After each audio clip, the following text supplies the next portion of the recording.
Hey everybody, Dr. Wright here, continuing our Aeneid series. Today we're going to talk briefly about Book 7 and 8. I'm going to have a bit less to say about these because there are going to be some specific passages I'm going to want to look at in class, and also because the back half of the epic is going to be much more of our focus next year because we are actually reading in Latin Book 12 of the Aeneid, the very end of the epic, and all the complications and ambiguities that brings up. So, I have said many times that books 7 through 12 of the Aeneid are the Iliad half, because it is the half where there is a war going on between the Trojans and various Italians led by Turnus the Rutulian. Now, as Aeneas gets closer to the site of Rome, going up the Tiber, he sees a white sow with 30 piglets that he sacrifices to Juno as he has been instructed, not that that helps him. And he approaches, he sends ambassadors to King Latinus. I wonder what language he speaks. To, say, hey, we're Trojans, we'd like to settle here. We don't want to fight a war. We're refugees. Now, Latinus's daughter, Lavinia, had been engaged to Turnus, who is the nephew of Latinus's wife, Amata. And Vergil hints that so here and there, if you read between the lines, that Amata might have maybe been a little too fond of her nephew, Turnus. In other words, that the Furies, what Alecto drives into Turnus and Amata are just sort of, they're not creating these impulses out of nothing. They're just amplifying these impulses that they already had that drive them to war and madness. Now, Latinus had received a portent. We see that a lot here. We've seen how prophecy, we haven't talked too much explicitly about how prophecies structure so much of the epic. Aeneas' whole mission is driven by this prophecy that is Rome and Augustan Rome.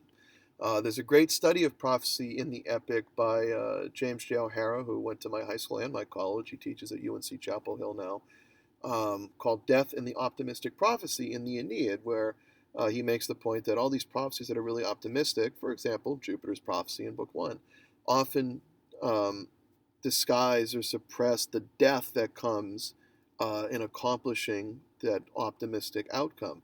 Aeneas will make it with all of his men to Italy, but Palinurus has to die, and Dido, and Turnus, and all these others. So, we're moving away from the Odyssey to the Iliad. And one way that Vergil expresses this is the beginning of Aeneid 7. Hugging the coastline, they passed the land where Circe, daughter of the sun, lived in opulence. The woodland rang with her perpetual song, and in her high house she burned fragrant cedar to illume the night while she worked the loom, combing her shrill shuttle through the delicate threads. This is the witch, daughter of the sun, who turns Odysseus' men into pigs and almost does the same to him. We'll see this in Odyssey 10. And Aeneas and his crew go by her island, but that's it. They don't land there. So now they're moving away by just skipping this adventure of the Odyssey. And from those shores could also be heard lions roaring and snapping at their chains late into the night, the raging of bristled boars and caged bears, and huge wolf shapes howling. All these were men whom Circe had cruelly drugged and clad in the hides and faces of beasts. But Neptune, to save the good Trojans from these monstrous transformations, kept them from landing on those deadly shores, filling their sails with wind and bearing them past the seething shoals and out of danger. Vergil's Aeneid 7 is defined as a move away from the models of Homer's Odyssey. Part of what will be Homer's model for the remainder of the text is the Iliad, which we didn't read, although it is available on Google Classroom if you want to read it. But part is something different, something entirely new. And that brings us to Vergil's second preface. There's a move in a lot of poetry of this period to have what's the Italian Latin scholar and also editor of Vergil's Aeneid, Gian Biagio Conti, calls a proem in the middle. Lucretius does it, Vergil does it in the Georgics, and he does it here too. I would argue that Horace does in the first book of Satires as well. And now, Erato. Who were the kings, and what was the state of ancient Latium when this foreign army landed in Italy? Help me, goddess, your sacred poet, recall the prelude to the hostilities.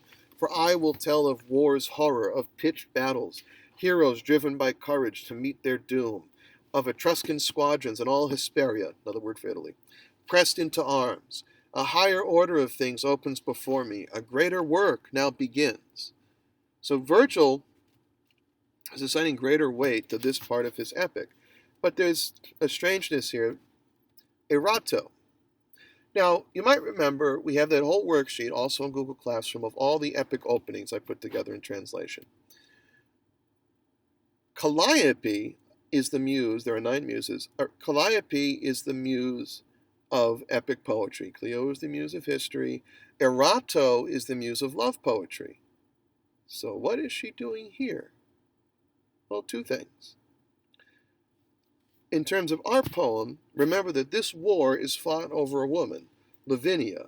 It's Turnus's passion and love for Lavinia, which Vergil, as I've mentioned, hints is reciprocated by her, that drives this war with the aid of this Fury, Alecto. On the other hand, we can recall Apollonius of Rhodes's Argonautica, and his, which is only 4 books, not 12, and the second half of that epic is marked by an invocation to Erato, because in that epic, Medea falls in love with Jason, and that love will drive her to help Jason face these impossible tasks her father has set to prevent Jason from getting the Golden Fleece, and then she will help him escape. So she's kind of an Ariadne figure too. Although their relationship, if you've seen the play Euripides' Medea, does not end well, because then Jason abandons her to marry somebody else, and she responds by murdering their children. I saw this produced at the Wilbur Theatre in Boston many years ago by the Royal Abbey Theatre of Ireland. Medea was played by Fiona Shaw, who is on the show Killing Eve. She was Aunt Petunia in the Harry Potter movies, and she was really friggin' good in that play, but it was something else. So, Vergil expects his readers to remember that and might be unsettled by it. Medea is a figure, for among others, Dido and Amata in this poem. But he is also paying homage, at the very least, to Apollonius Rhodius, who is an important model for the epic, just like Homer is. So, Juno, and I'll focus on this passage a bit more in class, says that she can't sway the gods, she will just raise up hell. So she goes to this Fury Alecto, who inspires furious madness in Amata and Turnus, which drives the Italians to war, despite Latinus's efforts, who just kind of shuts himself away from the whole thing. So Furor, which we didn't really see in Book 5 and 6 too much, is now returning with a vengeance, and this is what Aeneas has to fight against. But he needs help. So he goes to Evander's village, which Evander is an Arcadian, so he's a Greek, and his village is on the site, the future site of Rome. We get a heroic song about Hercules, which I'll also talk with you in class, a tour of Rome, which is sort of the topographical counterpart to the biographies that we kind of get hinted at by Anchises in Book 6. But Evander is also trying to draw parallels between Aeneas and Hercules as civilizing heroes. Hercules gets rid of this sort of demon monster on the side of Rome named Cacus, which is just a transliteration from the Greek kakos, which is the Greek word for bad. So Hercules gets rid of the evil one. Aeneas is also a civilizing hero. He is fighting against Furor, although Vergil leaves it ambiguous, as we'll see, if he actually wins that. But Evander is meaning to bring these out. The scholar of the Aeneid, K.W. Granson, would call this typology. The Romans would call it exemplarity, which is so important to aristocratic competition in Roman history and the Roman culture of memory. And so, while most often it's other real Romans who can be these exemplary figures, your Scipios, your Camillus, your Augustus. mythical figures as well can serve this role. Mark Antony took Dionysus as a model, but his family also claimed descent from Anton, a descendant of Hercules. And so Hercules also ends up in Antonian iconography. So now I'm going to talk just briefly here, because again, I'm going to want to focus on this with you in class. The shield of Aeneas. But its model is the shield of Achilles, which is in Homer's 18th book of the Iliad, here in the 8th book of the Aeneid. So in the last year of the Trojan War, Achilles, the greatest of the Greek warriors, is dishonored by the Greek leader Agamemnon. Just kind of summarizing the Aeneid here, or the Iliad rather. In response, he withdraws from the war and refuses to help the Greeks fight. The Trojans capitalize on this and nearly destroy the Greek forces. And Achilles begrudgingly allows his friend Patroclus to wear his armor in his stead to hold back the attacking Trojans. Hector challenges Patroclus, and thinking that he is Achilles, defeats, kills, and strips the armor from him. Achilles, in his rage, wants to rush out to fight, but he now lacks his armor. His goddess mother, Thetis, goes to the god of fire and smithing, Hephaestus, the Greek Vulcan, or the Roman Vulcan rather, who also makes Aeneas' armor, and begs him for a new set of armor for her son, and Hephaestus agrees. Homer describes in detail the armor that Hephaestus fashions for Achilles. Homer describes it in the process of making it.